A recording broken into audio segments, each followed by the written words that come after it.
welcome to the football show. This is the second football show of the week, which means we are going to be previewing every game this weekend, talking about the matchups, talking about each team picking a winner. We do focus a lot on the gambling side of it with the lines and all that stuff, but not everything is gambling related.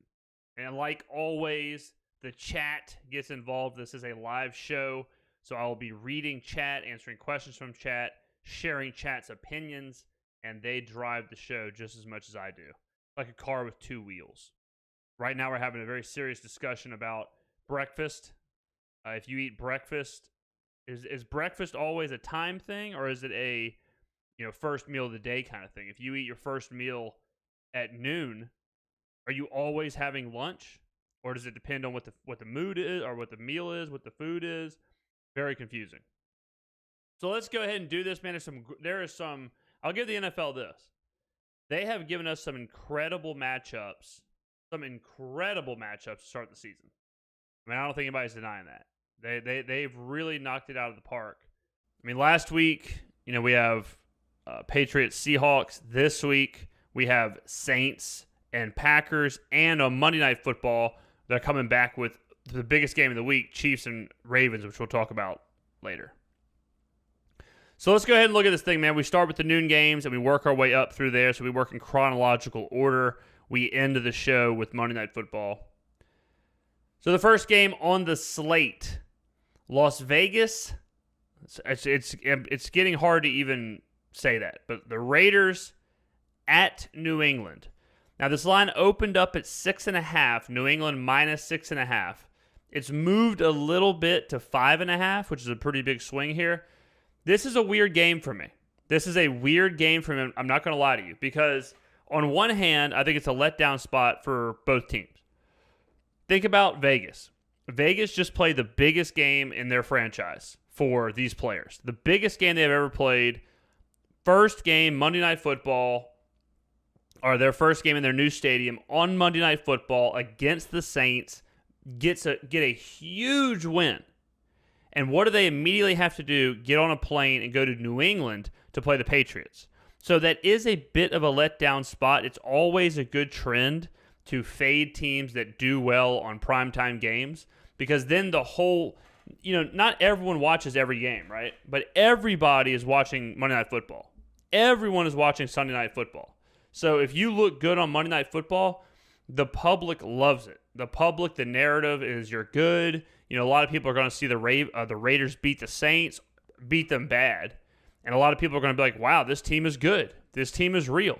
Those same people probably saw Seattle beat New England. So they're thinking, well, wait a minute.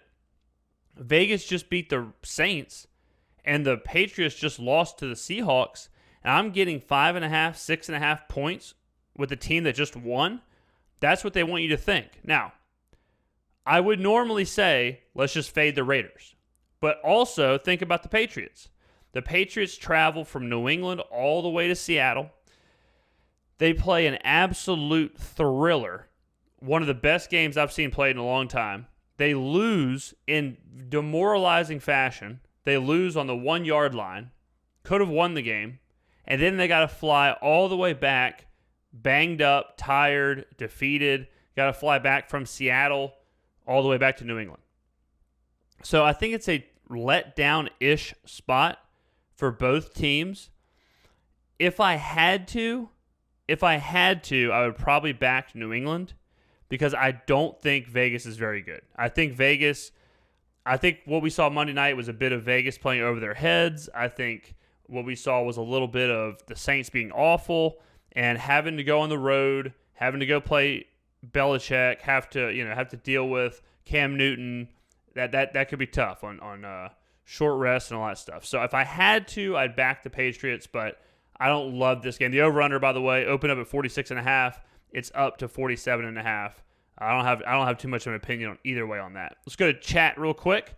What did you think of the Dolphins-Jags game? The Dolphins finally get a win with Fitzmagic.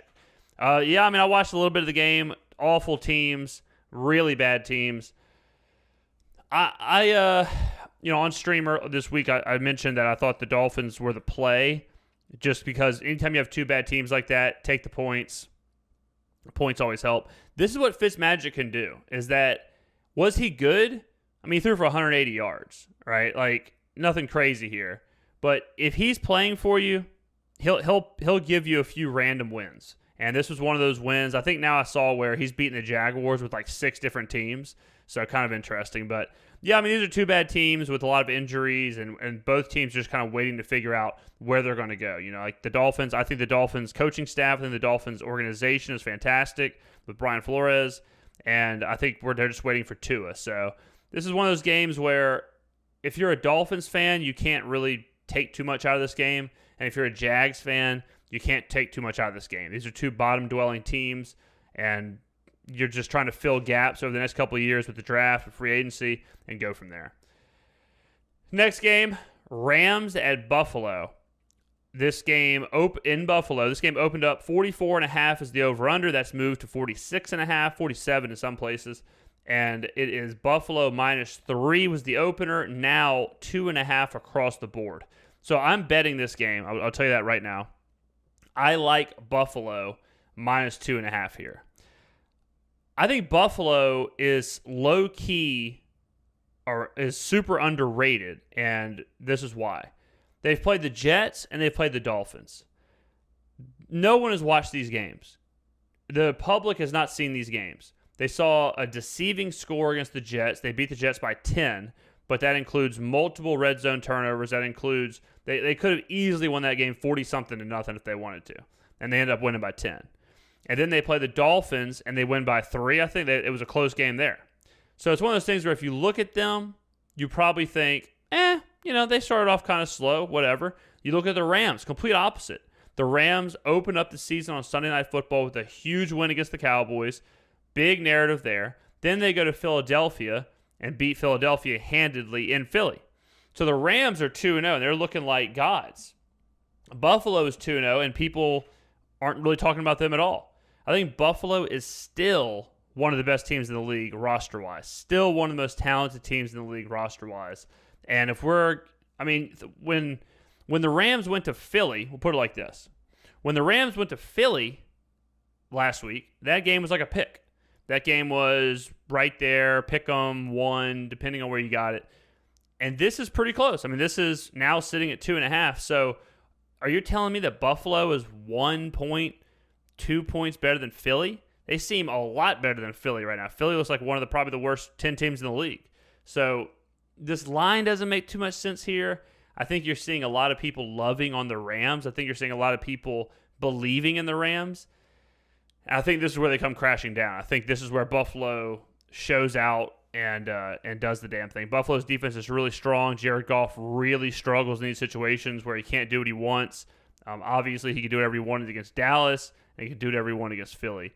But I think Buffalo wins this game. I think this is the big statement game from Buffalo where they finally arrive, and they need this game. I mean, with New England playing as well as they're doing, Buffalo, the division is not just there. So I have bet this game. I like this game. This will be one of my plays this week. Buffalo -2.5. And this is another thing for the Rams. I mean, if you're looking at the Rams, they had to play Dallas in LA, then they go to Philly, and now in Buffalo. So tough, really tough stretch there for the Rams as far as their travel and as far as their first couple of games. Next game, Houston, Pittsburgh. Houston going to Pittsburgh. Pittsburgh has opened up at -6 and has moved to -4, over under at 45. I would take Pittsburgh here. I don't think Houston's very good. I've been saying I think Houston's roster is terrible. I think they have a great quarterback. Deshaun Watson is an absolute stud. But I think Pittsburgh also is slept on. Pittsburgh was in the top 10 this week for me on my power rankings. If you're looking at this team, their defense is nasty. Their defense gets after the quarterback. Their pass rush is fantastic. If you're looking at them on offensively, Big Ben just needs to move the football. Big Ben just needs to manage, just kind of game manage this team. Let James Conner, Juju do some stuff. I'm getting the better team here at home. 4, not a pretty number, but basically 3 if we're looking at key numbers here. I think Pittsburgh is markedly better than Houston, and I'm going to go ahead and go with the Steelers here. I think Pittsburgh could be a sneaky team. I think with it's kind of weird because right now the NFL is really top heavy. If you look at the good teams and you look at the bad teams, like when we did our power rankings on Monday, the top 10 is pretty obvious. And then after that, it's like, whoa, these teams get bad quick. If you look at whoever you think, like who do you think is the 15th best team in the NFL? A 15th best team in the NFL is probably not a playoff team. Like when you look at it, it's like, man, this team is shit. But they probably will be a playoff team just because of the way the system is. But the top 15-ish are rough, really rough. I mean, if we look at this right now, you got like Vegas. Are they in the top 15? Maybe. Are they a playoff team? No. Are they an actual threat? No. New England, they're probably in the top 15, and they are a playoff team. Rams, Buffalo, yes. Houston, no. Pittsburgh, yes. Frisco, right now, I mean, they're banged up. Giants are awful. Tennessee, Minnesota, no. Washington, no. Cleveland, no. Cincy, no. Philly, no. Chicago, no. Atlanta, no. Jets, no. I mean, it just goes on. Detroit, no. There are some really bad teams. So when you have a team like Pittsburgh that is organized, that is consistent, it has the same players for the last however many years, same coach, same quarterback, and now this ball-hawking defense, Pittsburgh could be scary. This is one of those years where Pittsburgh could make a deep run. But I would take Pittsburgh here. I'm not going to take Pittsburgh. I highly doubt I bet this team, but gun to my head, I would take Pittsburgh over Houston. Houston needs so much, man. They have got to get Deshaun Watson some help. Next game, San Francisco and the Giants. So Frisco is going to the Giants. Now, this is a really interesting situation. There's a lot we've got to talk about. The game opened up San Francisco minus 6.5. It's moved all the way to San Francisco minus 3.5. Over-under 42.5 was the opener. It's across the board at 41.5. So let's talk about two things. First thing, this San Francisco 49ers team is ravaged by injuries. Ravaged. I mean, everywhere. Bosa's out for the year. They've got multiple injuries on the defensive line. They have multiple injuries in the secondary. Garoppolo's injured. Mostert's injured. Injuries at wide receiver. They've got all kind of stuff. All kind of stuff. And it's a real problem there. Now, here's the next thing. Last week, they played the Jets, right? So last week, they played the Jets in New York. On that field, they said the Niners came out and said, we don't like this field. They want the NFL to investigate the field, the turf, the actual grass. And when is the last time you heard that? When is the last time you heard a team come out and say, we don't feel safe playing on this field? The last time I heard it was whenever the NFL was trying to put a game in Mexico City. Whenever they were trying to do that, and we had people like the Chiefs, I think it was the Chiefs-Rams, and they opened up and said, look, we don't want to play here. We're worried about playing here. And they moved the game. I think this is something that needs to be paid attention to. These are guys who, if you're the Niners, you just watched half of your team go down with season-ending injuries, serious injuries, torn ACLs, high ankle sprains. If you are a player for the Niners and you're not a big-time player, you don't have a huge contract, in your eyes, you're playing with your career. You know that if you get hurt, you're a third-string defensive tackle, and you tear your ACL, you're 5 years away from working a real job. You know, you're 4 or 5 years away from not making any real money. And if you don't think NFL players worry about that, if you don't think NFL players are monitoring how long they're in the league, trying to get their next contract, you are a fool. You are naive. Obviously, these guys are concerned about that if they're already talking to the league about the turf. So what's in their mind? Is in their mind, let's play as hard as we can. Let's try and beat this team. Let's try and do the damn thing. Or in their mind, are they thinking, damn, dude, like, I don't want to get hurt. I'm nervous about playing on this field. That's a big part of it, right? Now, here's the next part of it. The Niners did not stay in New York. So they played the Jets. Now, think about it. They went from Frisco, went to play the Jets, played the Jets, went back to Frisco, and are now going back to New York to play on the same turf. That travel is out of control.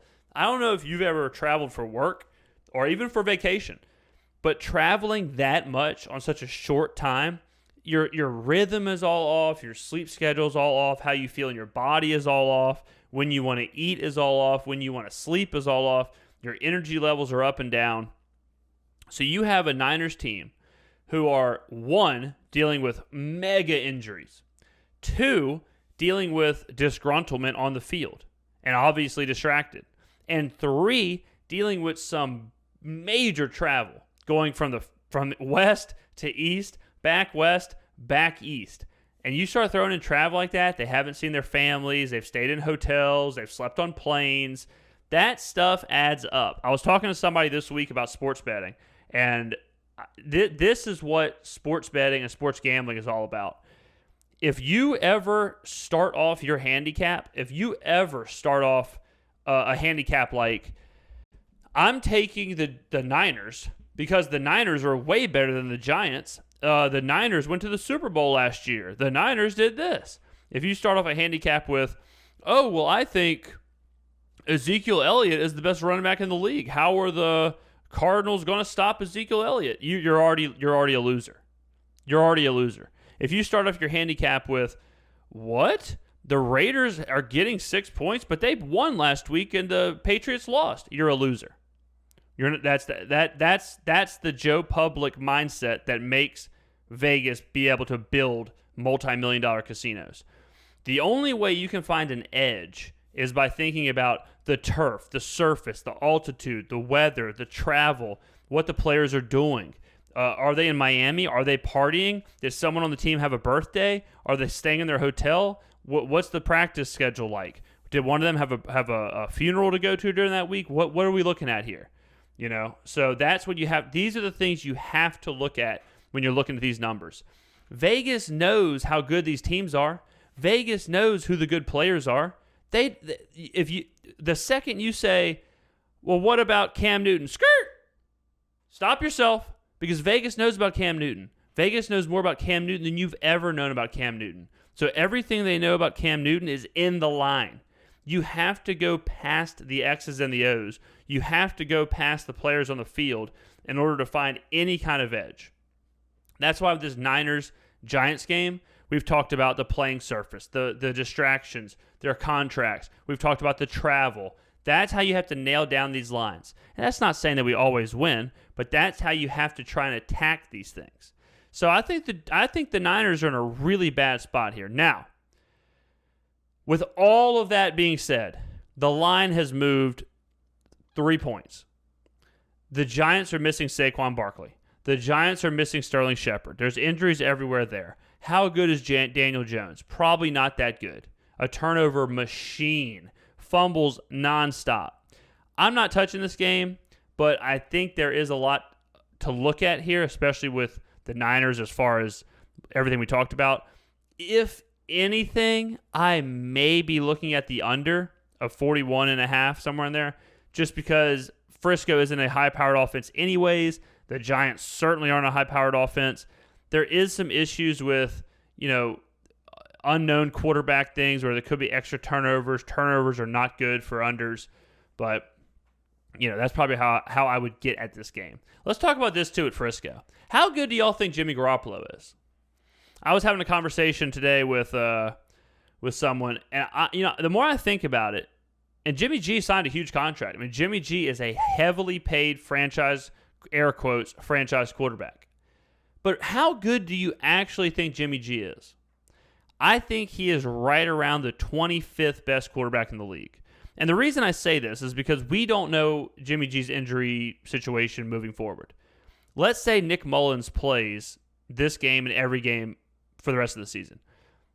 I'm not sure if it's an upgrade, but I do not believe it's a downgrade. I'll say that. I do not think it's a downgrade. When I really was trying to put brass tacks to it, and I looked at Jimmy G and how good I thought Jimmy G was, I said in my head, I was like, he's probably around 25, right? And then I was like, 25 is pretty bad, okay? So let's take a look at the starting quarterbacks in the NFL, and let's try and figure out where Jimmy G actually sits. So I would rather have all these. So they have Jimmy G at 15, okay? And this is Pro Football Focus. This was before the season. I think this is crazy high. We're talking for one season. Who would you rather have? I think I would rather have Phillip Rivers. I'd rather have Jared Goff. I'd rather have Baker Mayfield. I'd definitely rather have Kyler Murray. I'd definitely rather have Cam Newton. I'd rather have Ryan Tannehill. He's right there. I'd rather have Joe Burrow. I would rather have Jimmy G than Ryan Fitzpatrick. I would rather have Teddy Bridgewater because at least I know what I'm getting with Bridgewater. And I think this is where he fits. I think he fits right in here. I think Garoppolo is better than Minshew. I think he's better than Daniel Jones. He's not better than Josh Allen. Josh Allen being 27 is out of control right here. This is disgusting. Pro Football Focus. Figure your life out. I'd obviously rather have Josh Allen. I'd rather have Garoppolo than Tyrod Taylor. I'd rather have Garoppolo than Nick Foles or Mitchell Trubisky, whatever. I'd rather have him than Sam Darnold, Dwayne Haskins, and Drew Lock. So that's all correct. So I think Garoppolo is right at 25. I think he's right around the Teddy Bridgewaters. I think he's right around the Burrows and the Mayfields and all that stuff.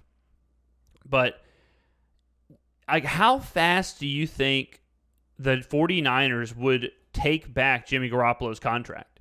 If you really think about it, how fast are they taking back that contract? How fast are they saying, all right, Jimmy G, look, we made a mistake. Give us back our $100 million, and we're going to start Nick Mullins. So that's another thing you got to think about with Frisco is if there are some quarterback controversies, and you're thinking, oh, well, they're playing a backup quarterback. I don't think that's a downgrade at all. I'm not ready to say it's an upgrade, Mullins to Garoppolo, but I think Garoppolo, obviously, I think Garoppolo's not very good if I have him as the 25th quarterback, but that is an interesting conversation. I think maybe he's benefiting from just being one of those beautiful men to ever live. I mean, maybe that's it. Maybe he just had such a look of a franchise quarterback, the Niners just gave him a bunch of money. I don't know. Next game, Tennessee, Minnesota. Man, how the mighty have fallen, huh? So Minnesota here, first of all, this game opened a pick. It's in Minnesota. It's moved to -3, -2.5 in some shops for Tennessee. Over-under opened up at 45.5. It is now at 49.5 across the board. Minnesota, man, you talk about fool's gold. Look, bottom line, we've been saying it all year. This is not a good team. This is a team that's rebuilding, quietly rebuilding. And a lot of people are getting tricked. A lot of people are getting tricked by the idea that this is the same old Minnesota as last year or the year before. The stifling defense and all of that. I'm here to tell you it's not. I'm here to tell you that's not the case. They've lost a lot of pieces. Now, this is something that I failed to realize. And I feel bad about this because I've been on this trend for a while.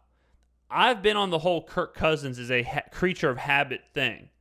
And I've told y'all about the noon game thing where Kirk Cousins in noon games is amazing, but when you get him outside of noon games, he's really bad because it's outside of his comfort zone.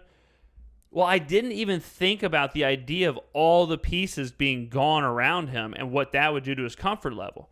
I didn't even think about Stephon Diggs being gone and Kirk Cousins being uncomfortable because Diggs is not there anymore.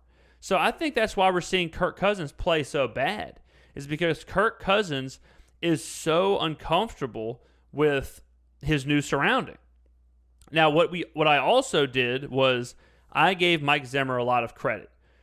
Mike Zimmer, up until now, is pretty comparable, or comparable, as some people would say, to Bill Belichick, as far as win percentage goes, not in like legacy and all that stuff. If you look at Zimmer while he's with the Vikings as the head coach, he is really, really similar win percentage-wise to Belichick. They are 1 and 1A, 1B, whatever. And so I thought, well, it doesn't matter. Zimmer's a good enough coach. It doesn't matter who they lost. It doesn't matter what pieces they lost. He can figure it out. And I think that's also incorrect. I think Zimmer is a great coach, but I think I had him in a tier above where he probably needs to be, which is why I bet on Minnesota last week and why I keep losing money on Minnesota. I think I keep believing in Zimmer. I keep believing in the idea that, oh, well, he can't lose 2 in a row. He can't lose 3 in a row, when that's actually what's happening. So I'm off Minnesota. I think Minnesota's rebuilding. I think they're shit. I think they're going to be good back to being good in a couple years. But I think Cousins is not the quarterback you want to try and like right a ship that's kind of rocky. So I'm away from Minnesota. Now look at Tennessee. I think Tennessee's good. Tennessee's been playing well. I think at 2.5, I'd probably lean Tennessee. This is a big number. Tennessee on the road, empty stadium, sure, but still.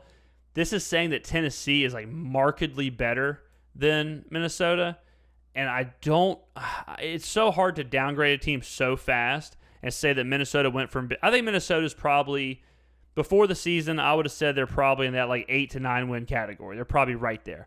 The way they've been playing, they look more like a 4 to 6 win team. Tennessee is probably in that 9 to 11 win team area. So if that's truly the downgrade, if Tennessee is 11 wins and Minnesota is 4 wins or 5 wins, then this line's about right. But if Minnesota's somewhere closer to the 8 wins, somewhere in there, then this line's a little skewed. So I'm in the camp now that Minnesota is in that 5-6 win category, that 4-5-6 area, and so that's why I'm leaning towards Tennessee. I think Tennessee at least knows what they are. I think Minnesota at least knows. Tennessee at least knows they're going to run the football. Tannehill can throw it around if they have to. They have a great coach. They have a great structure.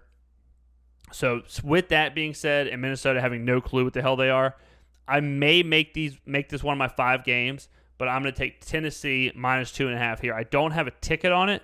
I don't plan on having a ticket on it, but for 5 games that I give y'all, this might be one of them.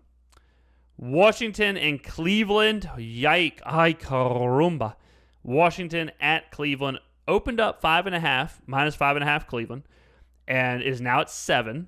Big number. And Washington, 45.5. It's moved a little bit to 45 as the over-under. Cleveland is weird, man. Cleveland's weird. Cleveland has talent on the field, obviously, but I feel like they're a little bit of fool's gold as well.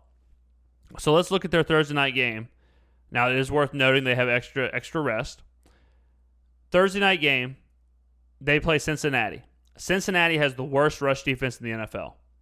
They got gashed for like 230 yards on the ground. Cleveland played pretty good. Mayfield played pretty good. They obviously ran all over Cincinnati, and they still couldn't cover. They still couldn't get separation from Cincinnati. Now, obviously, Joe Burrow throwing 61 times and Joe Burrow having a really good game had something to say about that. But shouldn't Cleveland have won more by more? Shouldn't have Cleveland covered that game? Is that one of those things where you look at that and say, well, shit, everything went right for Cleveland right here. They got the run game going. Mayfield played okay. They got all that. And they still couldn't cover.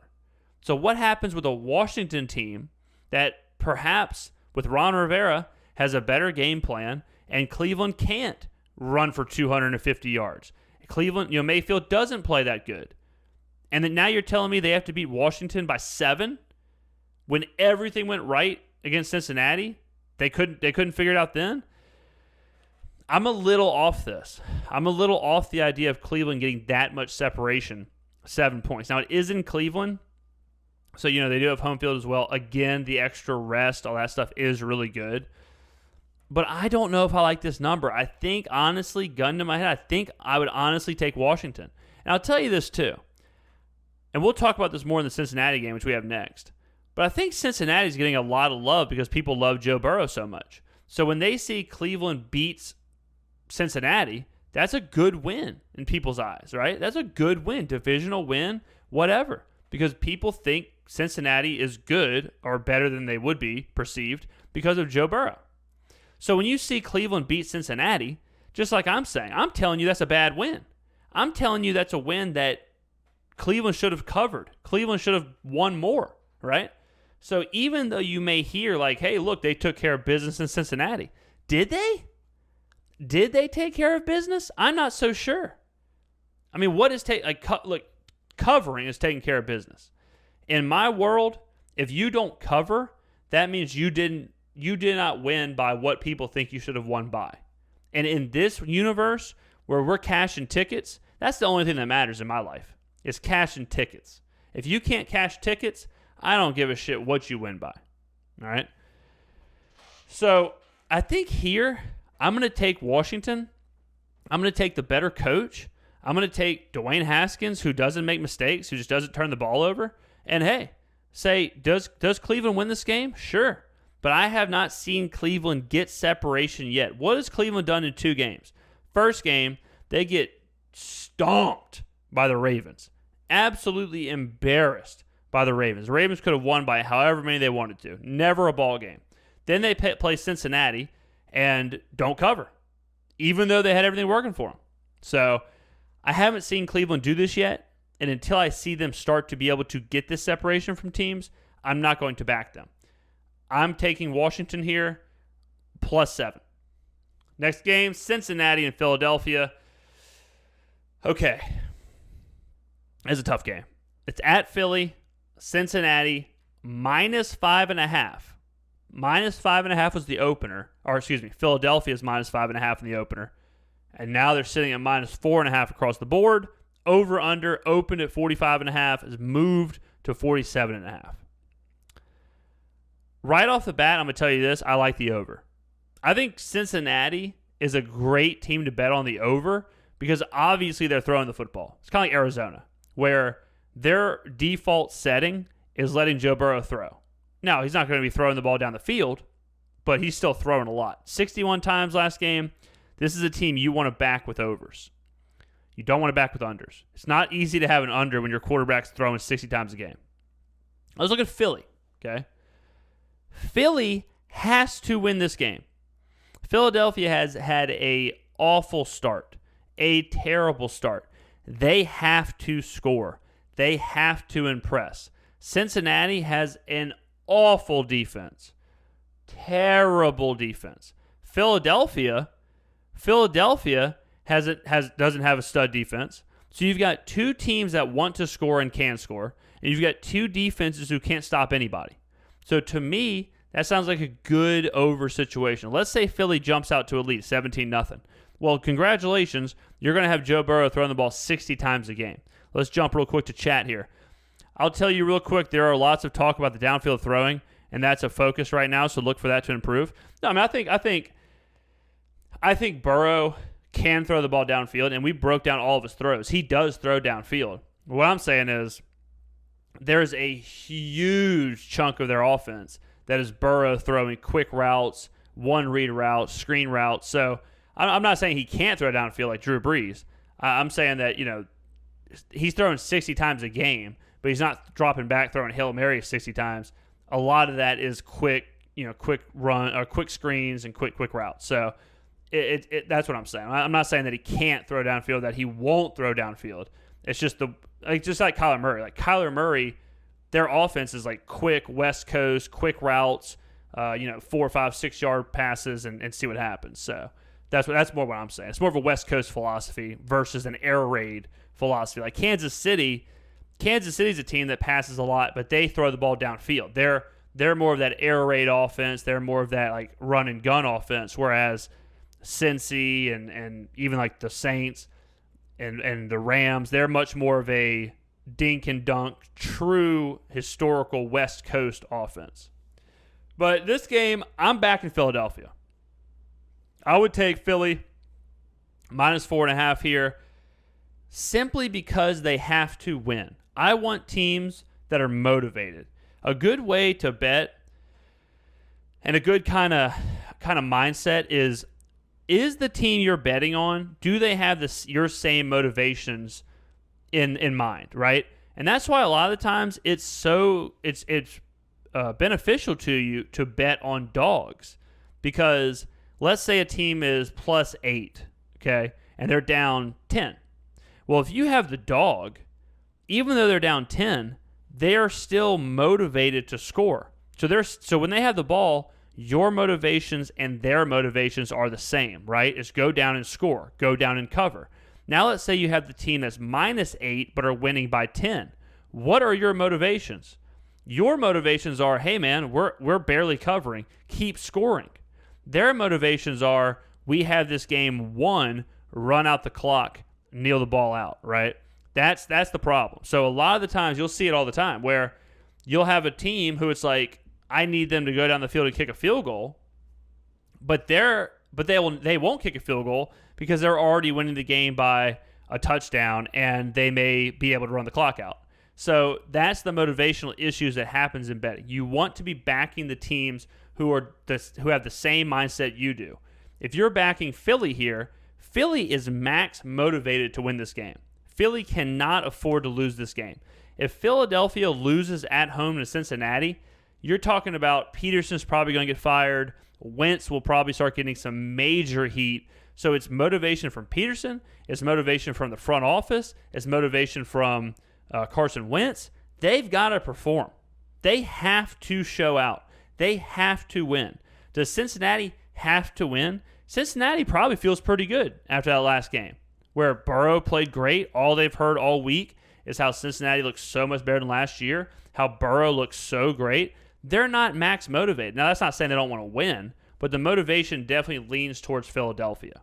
So if I'm putting my money on a team, I'm putting the money on the team with the motivation. But like I said, I will actually probably have a ticket on the over. That way I get at it both ways. I'm betting on Philadelphia's motivation. I'm also betting on Cincinnati and Joe Burrow slinging it all over the place. So that's why I'm probably going to bet the over. But if I had to bet a line side, I bet on Philadelphia -4.5. Next up, Chicago and Atlanta. Oh, what a game, huh? Atlanta opens up -3. This is in Atlanta, in hot Atlanta. Quick story from me. One of my last work trips was in the Mercedes-Benz Superdome or whatever they call it in Atlanta, and we worked in their like VIP club. And the club, you can walk out onto the field. And so during breaks or doing whatever, we would walk out on the field and just kind of walk around and stuff. So I was in that dome working for 3 days. The night before it started, we all went there to do like a dress rehearsal. And one of the ladies who was like hosting us, we asked her if she could get us a football. And she was like, yeah, I'll just go to the locker room real quick. So she went to the Falcons locker room, got a actual NFL Falcons football, one of the ones that they use in the games. And me and like 3 or 4 of my coworkers played like a real casual 3-on-3 football game. And so we were throwing touchdowns, catching touchdowns in the end zone, on the field, on the turf with the real football, and it was pretty sweet. So that field is hold dearly in my heart. But okay, so let's look at this game. So what are people going to tell you? People are going to tell you that Atlanta just lost an absolute heartbreaker, and that they're going to be devastated, right? Well, I'm here to tell you that the data does not back that up. In the situations that Atlanta were in, teams that score over like 30 points and lose cover the next week by like 57%. So all the numbers data-wise point to there is no actual negative ramifications for blowing a lead like Atlanta did against Dallas. So the idea that they're going to be worn out, the idea that they're going to be upset, the idea that they're not going to handle the loss well, none of that stuff is backed by historical data. So throw that out immediately, all right? If anything, it actually helps you. If anything, you can point to that and say, well, look, teams that lost like Atlanta does, they come back the next week and play even better. So that's not hurting us, right? Now, the line has moved a little bit. It opened at 3.5. It's at 3 in some shops. So some people are taking Chicago. Now, Chicago, we all know how much I love Mitchell Trubisky. Chicago's on the road. Over-under's 48. Open up at 48. It's now at 47.5. I'm staying away from this game. I think Chicago's shit. I think Mitchell Trubisky's shit. But I lose money nonstop on Chicago. I don't think I've ever won a bet when Chicago's been involved. Mitchell Trubisky just takes my money and runs. I mean, it ain't pretty. I think Atlanta will, if I had to, I'd probably lean towards Atlanta here just because of the value. But that's probably about it. I don't trust either one of these teams. Atlanta, like, what would the narrative be if they won, right? Let's say they win that game. They had a 99% chance to win the game when the onside kick happened.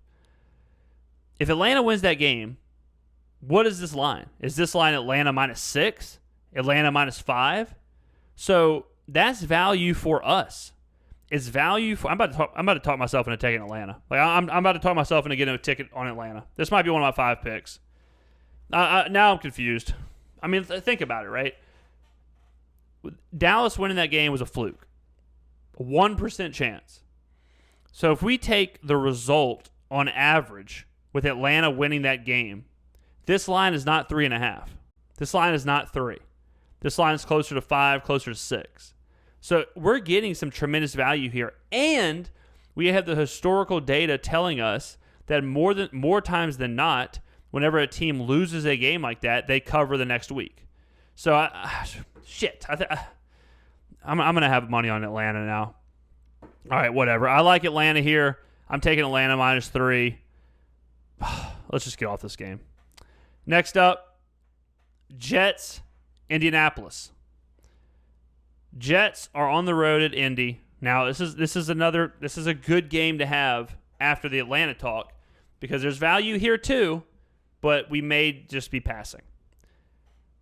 So the Jets are on the road. It opened up -7 for Indy. So Indianapolis -7.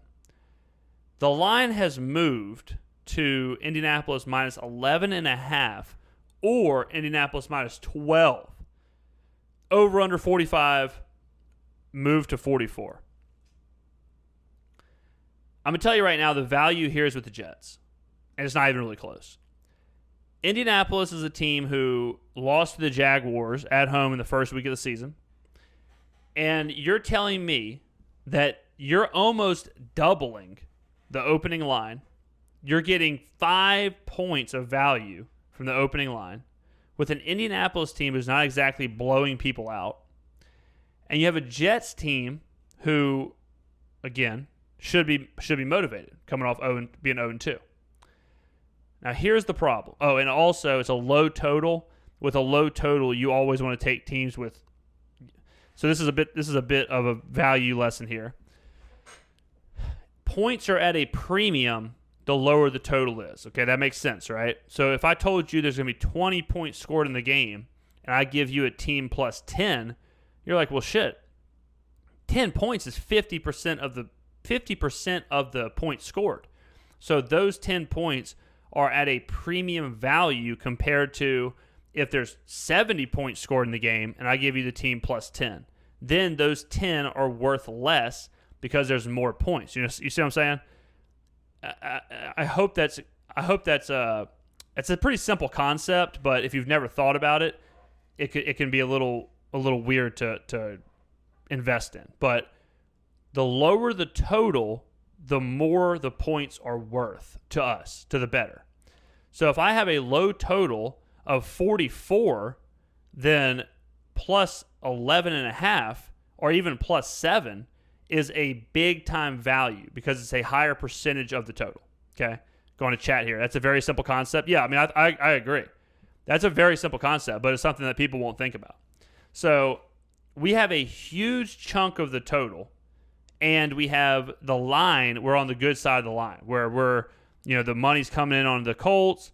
We're getting the line. We're getting the. Let me explain the market. So this is something else that you don't think about in sports betting, but you need to think about it. The NFL is the hardest, or betting on an NFL game is the hardest thing to win on because it's so sharp. So when they make an opener, okay, like in this game, it's -7, right? Then the market attacks it. Now think about what the market is. The market is billionaires. The market is professional gamblers. The market is your crazy uncle who doesn't know what the hell he's talking about. The market is millions and billions of dollars. So the market dictates where the line is. Thus, if you wait longer into the week and bet, you're going to get a sharper number because the number is chiseled down with all of the action. So the best time to bet more usually is earlier in the week because then you don't get the number that's such a perfect number. And you always hear like the over-under is 48 and the game falls like 47. And people are always like, dude, how does Vegas get it right? Right? Have you ever heard that? Have you ever heard people say, man, how is Vegas always on the number? And that's because it's not just Vegas. Vegas puts out their guess, but then they're crowdsourcing the information with hundreds and thousands of bettors who are betting one way or the other, and their money is what moves the line. So when you have that many people thinking, that many people attacking these numbers, that's why the numbers are so perfect. So if you're looking at betting on Sunday, you bet on Sunday, and Vegas tells you the Colts are 7-point favorites, And then you wait all the way to the end of the week, and all of a sudden now someone's telling you the Colts are 12-point favorites.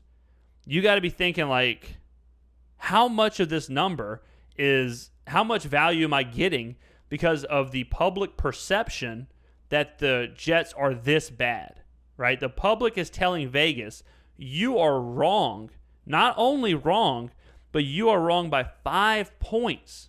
That is a huge discrepancy to Vegas. So that's why, even though you don't want to take the Jets, when you look at this number, it's telling you, like, look, you don't really have a choice. You can't take Indy because you're losing 5 points of value. You can't sit there and look at -7 and say, damn, I could have got it at -7, but I'm going to take it at -12, right? So with all of that being said, all of those reasons to take the Jets, I will not be taking the Jets because the Jets, number one, are injured. They literally don't have a wide receiver. They do not have anything. They do not have a wide receiver. They do not have any playmakers whatsoever. They have an awful offensive line. The whole city hates Adam Gase, the head coach. So this is one of those deals where we talk about motivation and distractions. What is going on with the Jets? Do these players even want to play? Or are these players thinking, like, holy shit, I got to get out of New York. I got to get away from Gase. Like, so I don't want to touch this team. If I had to, I would take the Jets just because of the value, just because of the market. But that's it. I mean, the under could be worth looking at. But, man, oofa. I'd stay away from this for sure. Let's look at chat. I just don't want any part of that offense on the road at a good D in Indy. A good D in Indy. That's a crazy sentence there. I need Darnold away from Gase so badly.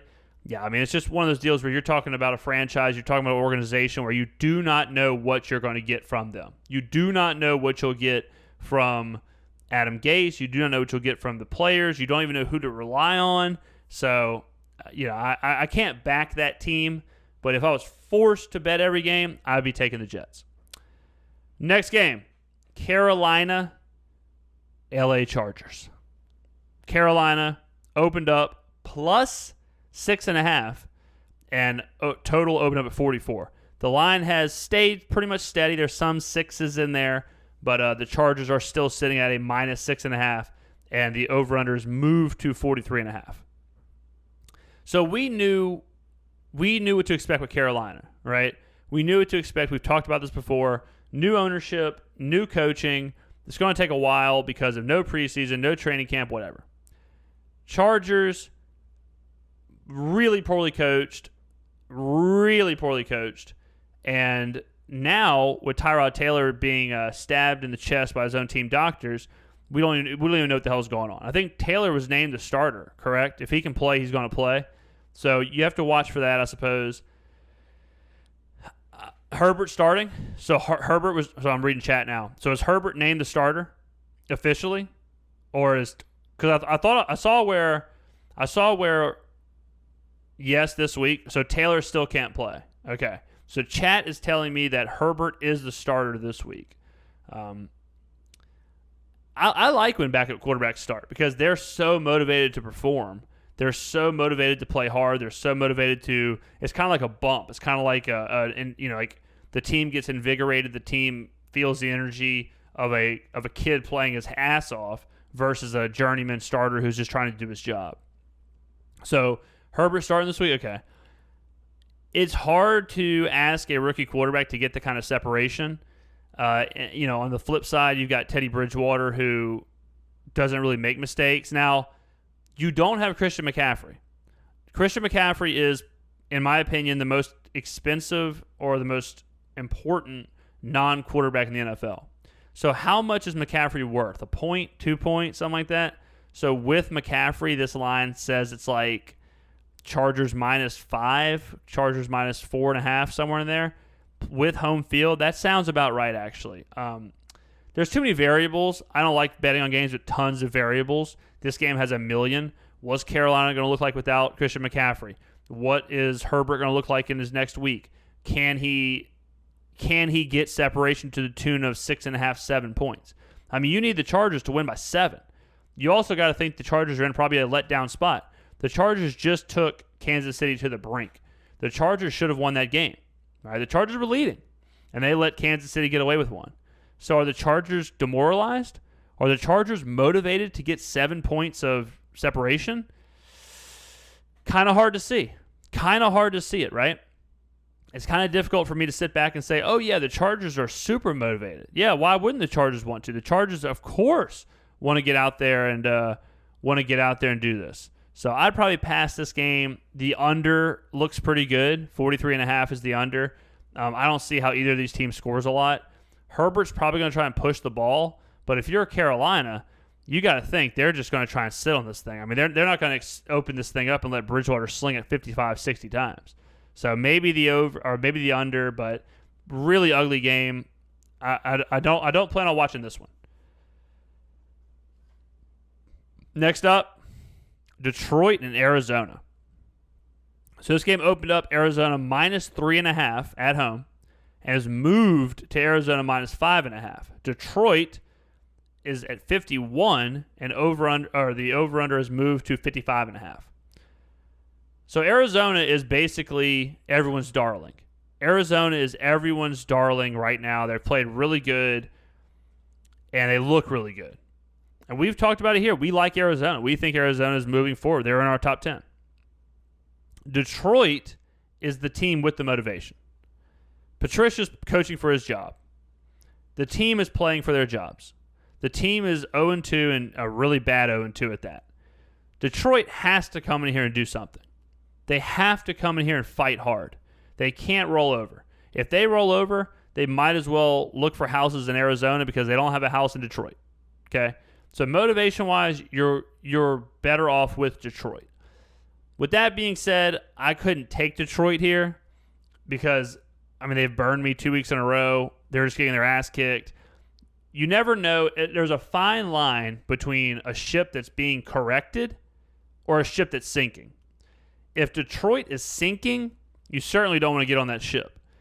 If Detroit is righting itself, then this is the time to get on Detroit. This is where the maximum value can be found on Detroit. So that's what you have to decide with if you're betting on Detroit. I'm not touching this game. I was listening to a podcast, so I'm not going to – this is not my play. But I was listening to the pregame podcast with RJ Bell, Steve Fezzik, Matty Holt, and they're a great podcast if you want to really get like a 3-hour-a-week deep dive into gambling and betting and all that stuff. Please go check them out. They're a great way to learn about sports betting, and they're probably the best in the business doing it. Steve Fezzik is the only person to ever win the Super Contest 2 years in a row, all that stuff. Fun fact, I actually had a conversation with RJ Bell, the host of that show, about a potential opportunity for me to be to help produce one of his other podcasts on Fox Sports, and that nothing came of that, which is why I'm here talking to all of you. But so I do have I do root for pregame since I was almost a person working on the show. Anyways, not to bore you with some more of the darker moments in my career, but they were talking about on the show that Detroit in the first half of games for the past 3 years are a 500 or above 500 team. And then in the second half of games, they're totally shit. They're awful. Now, there's a lot of stuff this could be. It could be a conditioning thing. It could be a Patricia can't evolve, can't adapt his game plan. Like he can create a game plan, but he can't on the fly amend it during the game. So we don't know why it's like that, but we just know the data says they are like that. So if you take that and you take the idea that this team is max motivated, a good way to get at this game is to take Detroit in the first half, because you're getting the team, and Detroit should be plus 3.5 in the first half across the board. I more than likely will have a ticket on that. I more than likely will have that bet of Detroit plus 3 in the first half, because that way you're getting at the game both ways. You're getting at Detroit's motivation. You're getting at Detroit the value of maybe they're not as bad as they seem, playing hard, whatever. And then you're getting the Cardinals are sweet. And you're getting the idea of Arizona possibly winning the game and possibly covering the game because Detroit falls apart. So I will probably have Detroit minus or plus 3.5 in the first half. I'm not taking any credit for this play. I would have never seen those numbers. That is from the Dream pre-games podcast. So that's something that I will give y'all from Vegas. So, but as far as the game goes, I'd pass on the whole thing. I'd pass on it, and it is what it is. Next up, Tampa Bay, Denver. Tampa Bay opened this game at minus 3.5, and they're at 5.5 now. Total 44.5, and it's down to 43. So Drew Lock is out. That's obviously a downgrade. Von Miller's out. Obviously a problem for Denver. I do think Tampa Bay is overrated. Even we talked about this on Monday, but their score last week was super deceiving.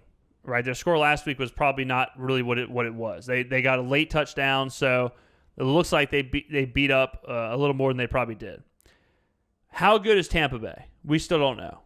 Going to Mile High, going to Denver is never easy, especially in this season with a lack of training camp, lack of preseason, all that stuff.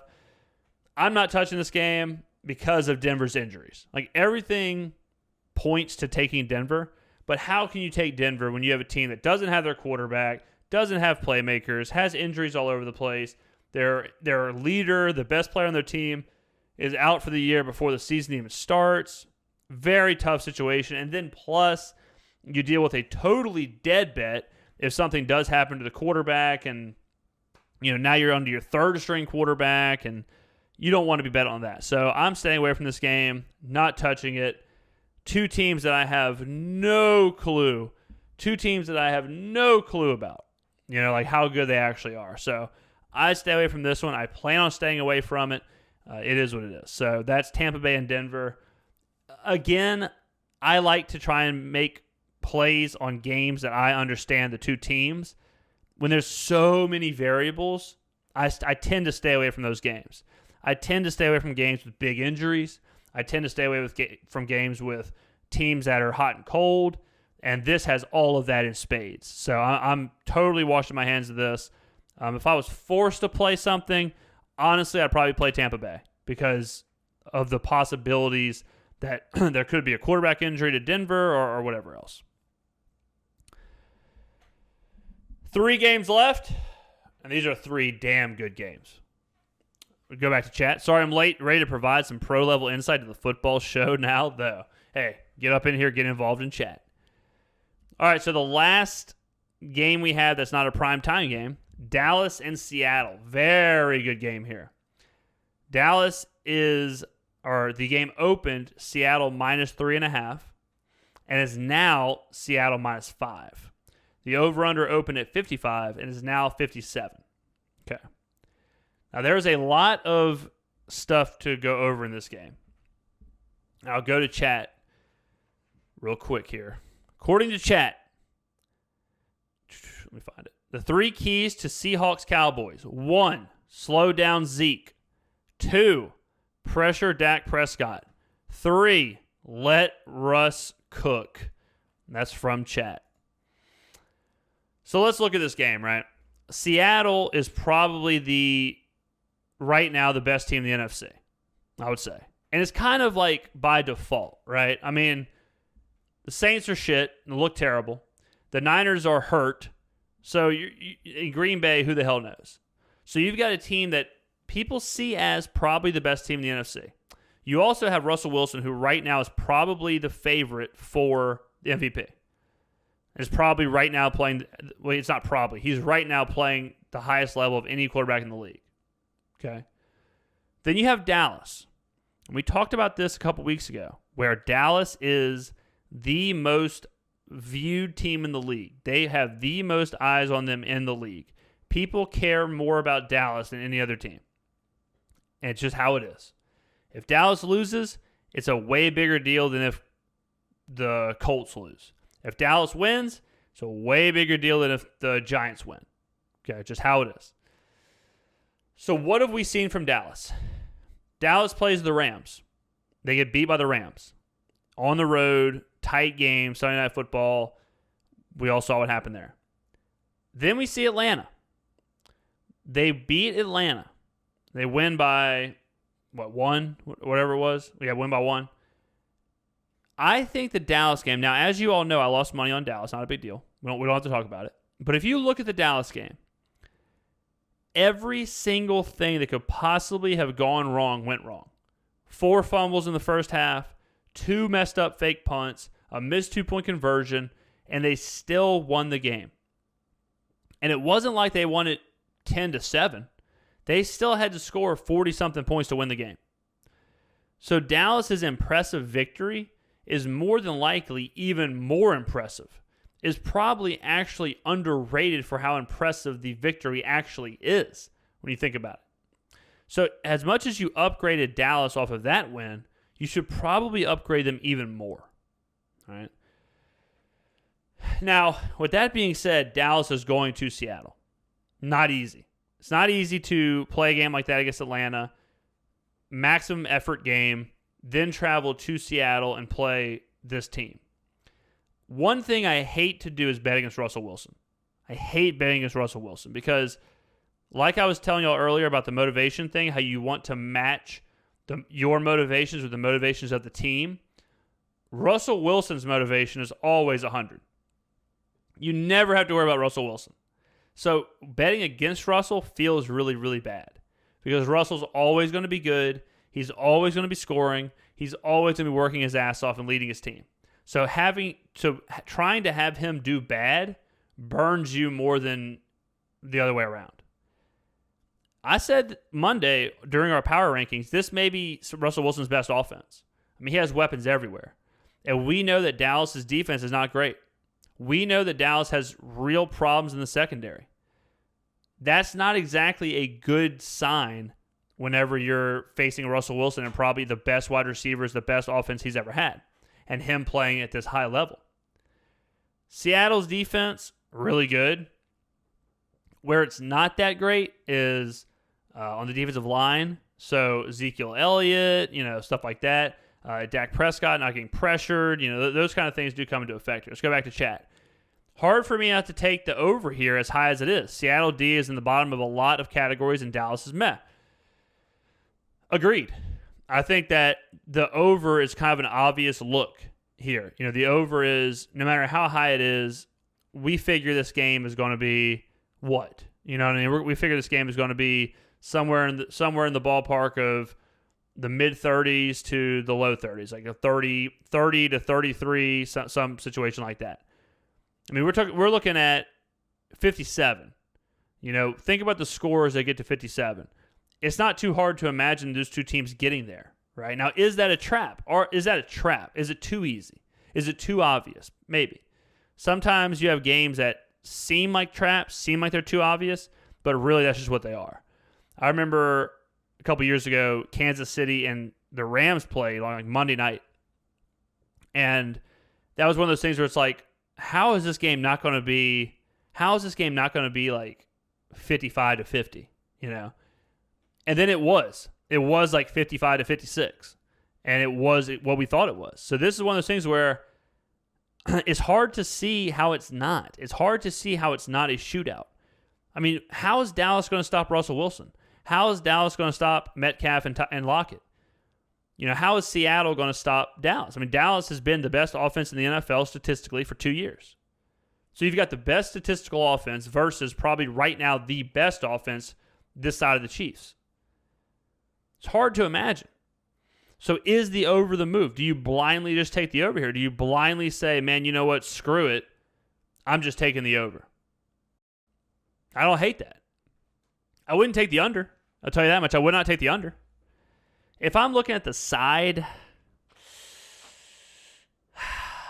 honestly, I'd probably take Seattle. Like, even though it's a terrible value type situation here, I think this is probably just it. I just think Dallas is like, even as statistically good as they are, It's so hard for me to bet against Russell Wilson. It's so hard for me to bet against Seattle at home. Dallas is on the road. Dallas just had a max effort game. And I'd rather have my money in Russell Wilson's hands than Dak Prescott's hands, as much as I like Dak Prescott. The value you're losing a little bit of, but sometimes you just got to do what you got to do. So I'm not touching the side here. I may have a play on the total, depending on how it goes. If you're going to play the total, I'll tell you this. I'll give you a little advice. If you're going to play the total, wait. Or excuse me. If you're going to play the over, take it now. If you're going to play the under, wait. Because the public is going to be all over the over. It already is, right? It moved from 55 to 57, and it's just going to go up. You are not going to see a ton of money come in on the under. People are not going to do that. So if you want the over, you need to take it now, because right now it's at 57. This could easily get to 58, 58.5 by Sunday. So that's another part of betting. We're not going to get into a lot of like sports betting theories or meta-analysis or meta-game, stuff like that, like teaching you how to bet. But knowing when to bet is a big part of it too. Like Dallas, for example. So Dallas, the line is moving in Dallas's favor, okay? It's going from 3.5 to 5. So do you think the public is going to bet more on Seattle or Dallas? I would say they're going to bet more on Seattle. So if that's the case, if you're going to bet on Dallas, you need to wait, because you need to see if Dallas is going to get some late money, or if Seattle's going to get some late money that could possibly push Dallas to +6. Then it's a huge number. So trying to time, like for example, okay, I went and made a bet on the Chiefs today, because the Chiefs are a relatively, and by relatively I mean the most public team in the NFL. The line's at 3.5, and we're going to get to that in 2 games. The Chiefs are at 3.5. Okay, it would not surprise me at all if the public moved that down to 3. That half point is huge. So I made sure that today I went and took the Chiefs and got it at 3.5, just in case late money came in on Kansas City, because they're a very publicly backed team, and moved the line to 3, and you lost a ton of value. So that's another huge part of sports betting and all that stuff, is timing the line movements and figuring out how to get the best of the number. And that's a conversation for a different day. Back to chat. Seattle is last in yards per game right now at almost 500. Yeah, they give up plays. That's like that. There's no doubt about that. These two defenses give up plays. You can score on these two defenses 100%. 100%. Let's go to Sunday Night Football, shall we? Sunday Night Football. Green Bay in the Dome. This is tough. This is two teams with two dramatically different narratives. Could not be on further tracks from each other. Now, the game opened up New Orleans -6.5. It's moved to New Orleans -3. Over-under is 51.5. It's moved to 52 to 52.5. Some places 53. It's mostly 52.5. All right. Now I'm going to try and take my bias out of this game, and I'm going to try and give you an overall look at this game. What do we know about Green Bay? I would say right now, not much. We know that they played a bad Minnesota team and beat the holy hell out of them. And then they played a bad Detroit team and beat the hell out of them. What do we know about the Saints? We know that they had a pretty good win against Tampa Bay, and then they had a really bad loss against the Raiders. Obviously, what I just told you all about Monday Night Football teams, how you fade teams that win on Monday Night Football and you bet on teams that lose on Monday Night Football because the public is always going to be overreacting. This is obviously in this game where the public has overreacted and moved the line to 3. So -6.5 to 3 is a huge deal. Now, do you think the Saints are as bad as the public perception is? Do you think the Saints are actually that bad? Which one of these teams do you think is more motivated to win this game? I would say the Saints. all the Saints have heard is their shit. All the Saints have heard is their ass. All the Saints have heard is Drew Brees is washed up. All the Saints have heard is Drew Brees has a noodle arm. I mean, hell, we spent, an hour on our channel trashing the Saints? You know? I mean, this again, I'm trying to take my bias out of this. The Saints, before the season, were the NFC favorite were the favorite to win the NFC. They were the favorite to go to the Super Bowl and represent the NFC. How far away from that are they right now? Do you think they are closer to that and they'll right the ship, or is this a true decline in Drew Brees and this is just how it's going to be moving forward? That you have to ask yourself that question. That's the first thing you have to figure out when you're handicapping this game. You got to figure out if you think this is a sinking ship or if you think the Saints are righting this ship. I think that the public perception forces you to take New Orleans in this game. Forces you. I mean, I still don't think the Saints are that bad. Now, the tricky part is you can be directionally correct here. You can be directionally correct in saying that the Saints aren't that bad, but you could also be wrong in the sense that like maybe Green Bay is that good. Like maybe we're in the middle of an Aaron Rodgers MVP type situation and he's just carrying this team.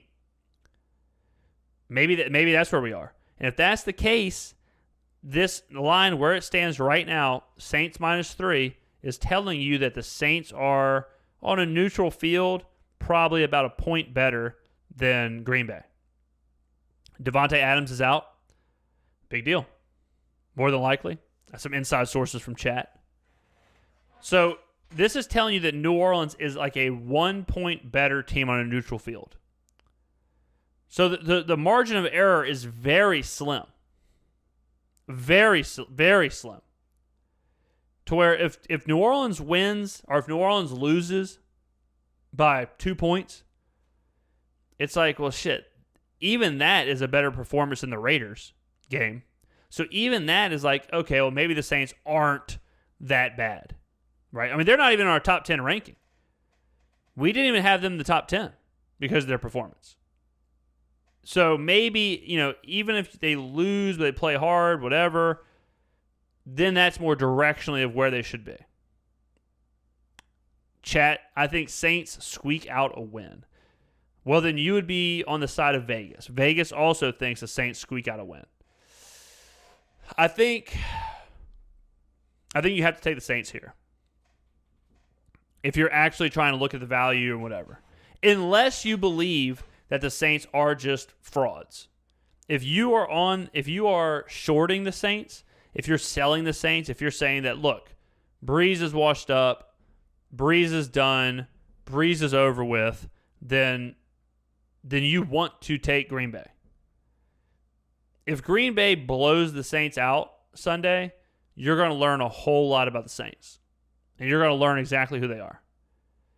But if New Orleans wins this game, then you're looking at them being right back to where we probably thought they were before the season. And all of a sudden the Saints are 2-1, and they beat Tampa Bay and Green Bay and lost to the Raiders. And it's like, well, shit. I mean, that's okay. That's not bad, right? So I think I will say I'm taking the Saints. Back to chat. Only way this isn't a Saints win is if Aaron Rodgers is the best player on the field all night and Brees is the worst.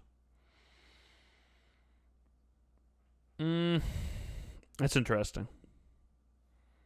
That's interesting because when you think about the Raiders game, that was kind of true, but it kind of wasn't also with the Raiders, right? Like Derek Carr didn't have to be the best player on the field, and Drew Brees didn't have to be the worst player on the field. Darren Waller was the best player on the field, and the Saints defense was the worst player on the field. So we think Green Bay is better than the Raiders, right? Green Bay's better than the Raiders. I think we all agree with that. So if that's the case, Aaron Rodgers really doesn't have to be the best player, and Drew Brees really doesn't have to be the worst player. Can the Packers just do what the Raiders did and just shut down the offense and exploit the Saints' defense? I would think it's more likely that Aaron Rodgers could exploit the Saints' defense than Derek Carr. So if Derek Carr and Waller could literally, basically two men, really just one man and Waller, if he could completely systematically destroy the Saints defense, I've got more faith that Aaron Rodgers can see that game tape and say, okay, well, this is how we're going to do it. So I don't think this is going to take a heroic effort from Aaron Rodgers to win the game. Now, I'll say this. I think for the Saints to win, Drew Brees probably has to be the best player on the field. Drew Brees will have to have an enormous game here. This is a prop bet, but if I was betting this game, and more than likely I will have a lot of money on this game between me, you, and the camera, because that's just how I roll sometimes. For the Saints to win this game, I would say that Brees has to come out there and let it rip. And I think he wants to let it rip. I think he's hearing so much about how bad he is, and so much negativity about how bad he is, and so much negativity about if he still got it. How bad do you think Drew Brees wants to go out there and have a 350, 400-yard game? So more than likely, I will have all of Drew Brees' overs, his over passing yards, his over completions, his over touchdowns, and just say, you know what? If the Saints win, more than likely it covers because of Drew Brees. And if they're losing, then they're letting it rip. Then they're letting it rip, you know? Bro, he had 300 yards last week. I know, that's what I'm saying. I can probably look it up right now. Let's see if I can look up the props. Okay, so his projections. So this is Drew Brees' fantasy projections are 24 completions, 277 yards passing, 2 touchdowns. If he has 277 yards passing, it's not going to be pretty. So let's say his prop bet is Drew Brees 290 yards passing. I'm taking the over. I think you're talking about max motivation of Drew Brees has to come out there and prove that he still has it. They cannot do what they did last week, bottom line. And he still put up numbers last week.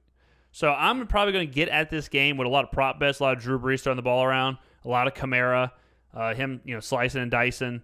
Going back to chat here, if Adams is out, I think you will see a Green Bay offense that looks pretty similar to the Saints last week, a.k.a. not great.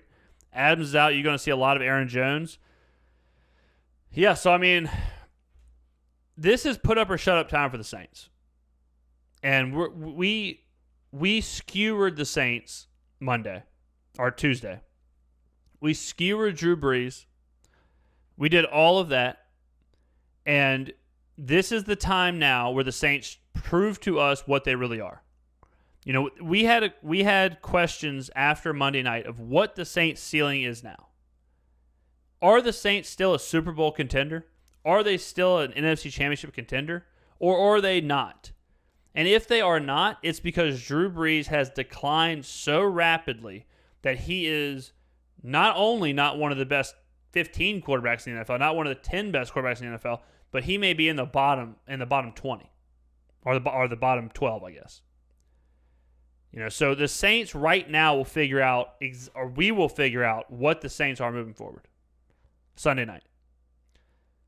With all of that being said, I would be looking heavily at the Saints +3 or -3 in this game.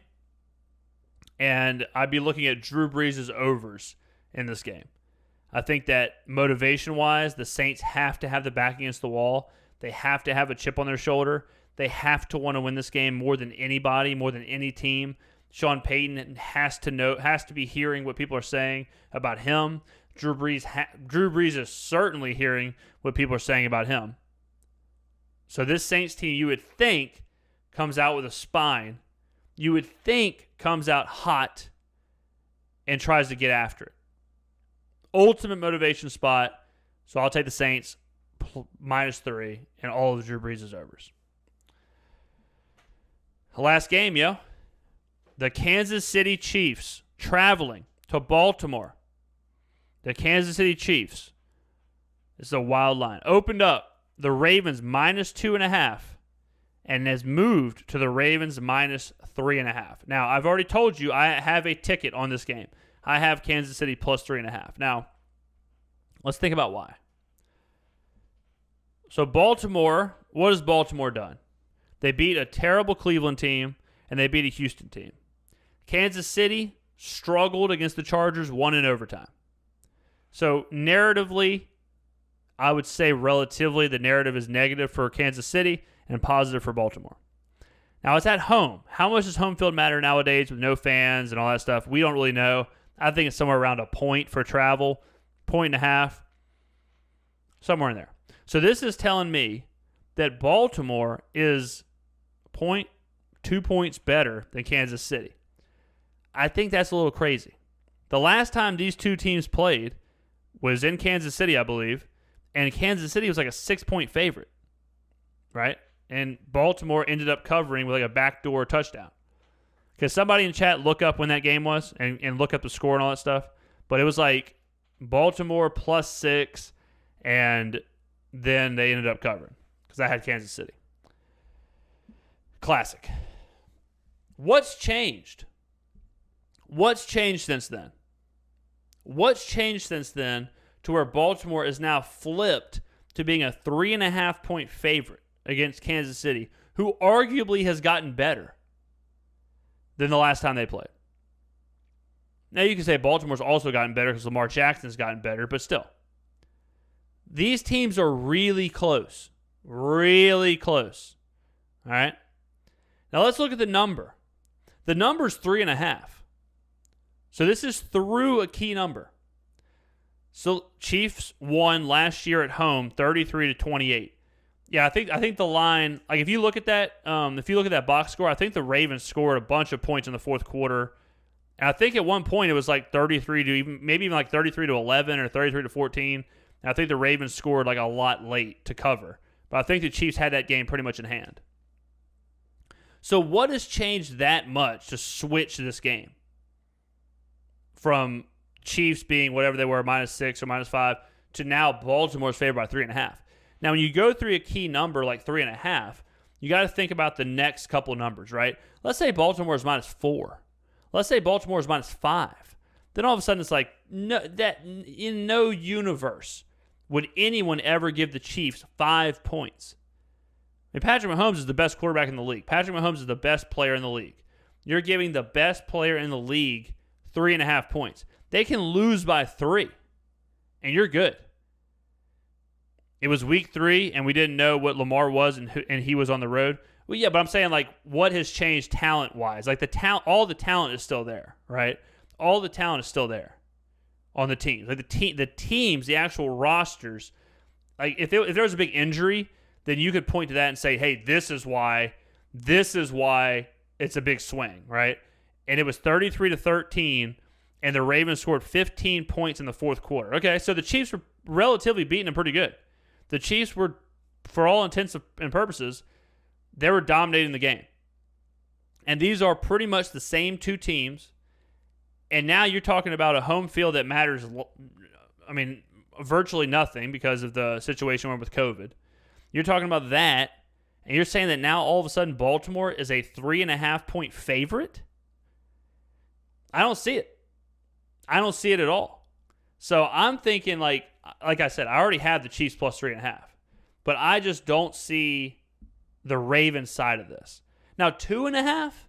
Now, that's a big difference. Okay, it opens at 2.5. And that's Baltimore at home. So that's telling you that these two teams on a neutral field are relatively similar.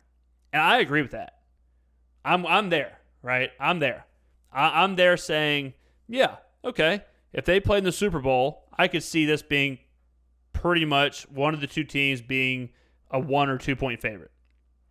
But to go through a key number like 3 and tell me that Baltimore is 3.5 points better when home field is not worth that much,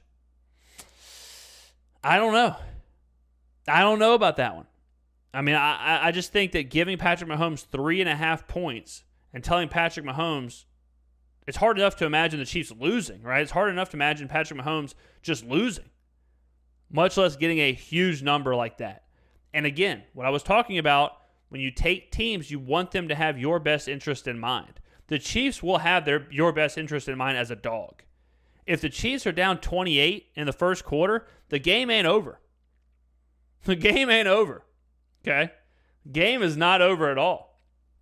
That's a really good thing, is that no matter what the score is, unless there's 0 seconds on the clock, the Chiefs are still in it. And if this game is super even and you go to overtime, you have a tremendous advantage because a field goal either way, you're covering. If the Chiefs win by field goal or if the Ravens win by field goal, you're covering. So if you go to overtime, you're only losing with a touchdown from the Ravens. So there's multiple. How many ways can a game end, right? And let's take safeties out of it. But let's say if you go to overtime, Chiefs win by a field goal, Ravens win by a field goal, and then a touchdown. Chiefs win by a touchdown, Ravens win by a touchdown. Out of those 4 ways that the game ends, 3 of the 4 you're cashing tickets. You're making money. So I think that the value here just lies so much on Kansas City. And it's kind of crazy. It's not like Kansas City's 0-2. You know, if Kansas City was 0-2 and there were some questions of like, man, damn, let's say they're the Saints, okay? If Kansas City had the same start the Saints did, where Patrick Mahomes had an awful game in week 2, they lose on Monday Night Football, it's like, man, I could see people being down on him and being like, what the hell is this, right? But they don't. The Chiefs haven't had a Saints-type start. The Chiefs are just doing Chiefs things. And even in the Chargers game, they're facing a quarterback they did not expect to face. Seeing him for the first time, he has a really, really good game. They go down early, and they have to somehow fight back and win in overtime. You know, like that's a really impressive win, even if it isn't a Chiefs-style win. So give me the better quarterback. Give me the team that plays great from behind. Give me the Chiefs here, plus 3.5. I have this ticket. This is one of my plays. So let's go over my plays. So the plays that I will give you for this week, I'll give you 5 plays. Chiefs, plus 3.5. Bills, minus 2.5. Those two I for sure will have a ticket on. For sure we'll have a ticket on those games. I'm going to give you the Jets. I'm going to give you the Jets plus 12. I don't like it. I don't have a ticket on it, but if I have to give you 5 games, that's going to be one of them. Let's see what other ones I can find here. I'm trying to go through what we all talked about. So we have Buffalo. We have, the Saints. That's right, Saints. So Saints, minus 3. So that's 4. So I need one more for y'all. Let's go. I don't want to give y'all over-unders. So I try and just keep it strictly to the lines. Let's go Atlanta minus 3. So Atlanta minus 3, the Jets plus 12, the Saints minus 3, the Chiefs plus 3.5, and the Bills minus 2.5. Those are my 5 plays for this week. And again, transparent, I personally have tickets on Buffalo and the Chiefs, and more than likely we'll have tickets on the Saints, and we'll go from there. So I'll try and update on Twitter. Going back to chat here, my main reason for picking Cincy plus 4.5 is because Wentz had his hat on backwards again. Oh, man. Dude, that Cowherd stuff is crazy. I understand it. Like, I understand the idea, of that, I guess. Like, you want to have a business-style franchise quarterback, but it also doesn't matter at all. Ben Roethlisberger has worn his hat backwards a lot. Tony Romo wore his hat backwards a lot, and it's like those guys are fine. I don't think it's that big of a deal. Yeah, it's something else, but that's Cowherd for you. But what do y'all think about the slate of games this week? What do y'all think? It's going to be a really fun. These matchups are great. I mean, I'll tell you this: at this week, you're talking about if you're watching Dallas and Seattle at the afternoon game, and then you go into Green Bay, New Orleans at the night game, and then you got Monday Night Football of Kansas City, Baltimore. That is 3 straight like prime time, really, really good, really, really entertaining games. Those 3 are. I mean, you can't ask for more. You can't ask for more there from the NFL. So I mean, this is a great. It's going to be a great a palate cleanser from having to watch Jacksonville and Miami last night. I mean, what a mess of a Thursday night game. Going back to chat here. I want to take Atlanta and the Jets, but I hate those teams a lot, specifically Falcons D and Jets O. Well, that's what I'm saying, man. That's what I'm telling you. Like when you're looking at making plays, the last thing you really need to look at is like the Jets offense or the Falcons defense. You got to just look strictly at the numbers, strictly at the value, strictly at the market, and go from there. There was a couple years ago, it was like week 17, and I made a bet on the Panthers, and the Panthers were starting a quarterback that had never started a game. I don't even think he started in high school. I can't remember his name.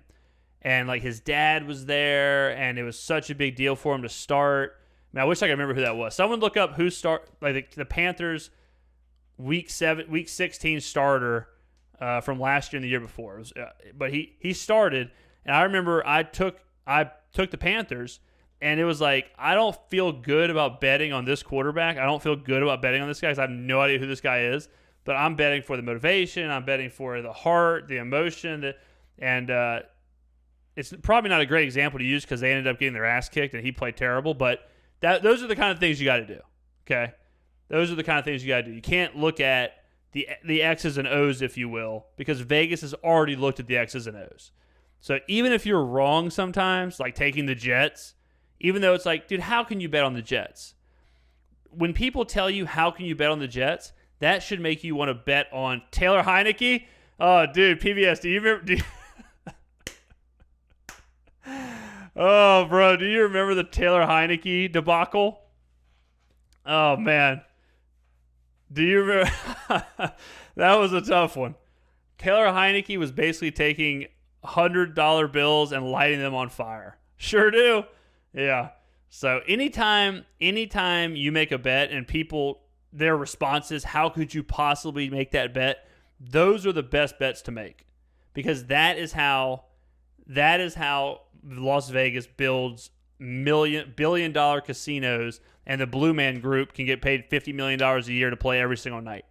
All right. David Copperfield doesn't perform in buildings because betting's easy, because betting on Patrick Mahomes or Lamar Jackson wins you money every single week. If it was that easy, everyone would do it. Sometimes, you gotta get ugly. Sometimes you gotta take Washington and take the Giants and take these shitty teams because the other team had a birthday party in Miami and they're all hungover, stuff like that. Only way it could have been worse was if he played for Nevada. Worst loss in my game. Well, not worst loss because the close ones are worse, but yeah, last year we had a bet where Nevada was playing Hawaii, and we had Nevada. It was in Nevada, and Hawaii was playing in Nevada, and it was like this huge, insane. Nevada. It was right. It was Nevada playing at home. And Hawaii was going to Nevada, or do I have it backwards? Now I'm, home -2. Yeah, and so all week it was like the altitude, the weather, it's abnormally cold. Hawaii's never played in cold weather like this, all this stuff. And all week I was telling all my friends, bet. Make sure it was 35 degrees. Yeah, Hawaii had never played in 35-degree weather before in their history. And it was September, the altitude, the travel, all this stuff. And I was telling my parents, I was telling my grandparents, like, take mortgages out, take loans out. We obviously had a lot of money on it. Comes to game time, and Nevada is down like 35-0 in literally the first 2 minutes. And they lost 58-3. And it was the most embarrassing, demoralizing, depressing moment of my entire life. It was so damn bad. So bad. It was never, ever even close. And we're sitting there watching the whole game like, all right, it's only 21-0. We just need Nevada to score here. Then they throw like a pick six. And it's like, all right, well, I mean, it's 28-0. We just got to get to overtime. And then next thing you know, it's 42-0 in the third quarter. And you're like 4 martinis down. And you're sitting there going, well, okay, holy shit. Not only did we lose, and they were favorites. They were -2. They were 2-point favorites, and they lost by 50-something points. Worst home loss in Nevada history. Most points ever scored by Hawaii out of, not at home, on the road. It was brutal. But sometimes, man, sometimes it happens. And you got to be better. You got to be better for it. There's nothing wrong if you only bet what you can afford to lose. Yeah, that's not gambling. Gambling is only gambling when you're betting over your head. That's the whole point. That's the whole point. Gambling is whenever you got the sweats and it's October. If you're not hawking old shoes to cover your bookies, it's not gambling. Yeah, if you're not honestly thinking about moving to a different country, then you're not gambling. If you're not honestly thinking about calling the cops and ratting out your bookie, then you're not gambling. If you're not in the bathroom of a stadium thinking about calling in a bomb threat to get the game canceled or postponed, then you're not gambling. Well, if you do that, then you're a moron. I would suggest you pay for some financial advice. Hey, man, all the financial advice in the world, what they never teach you in accounting, what they never teach you in Business 101 is the chapter called Chasing the Dragon. This is all hypothetical, of course. I'm not talking about myself. I would never do any of this stuff. This is all hypothetical. This is all from movies I've seen.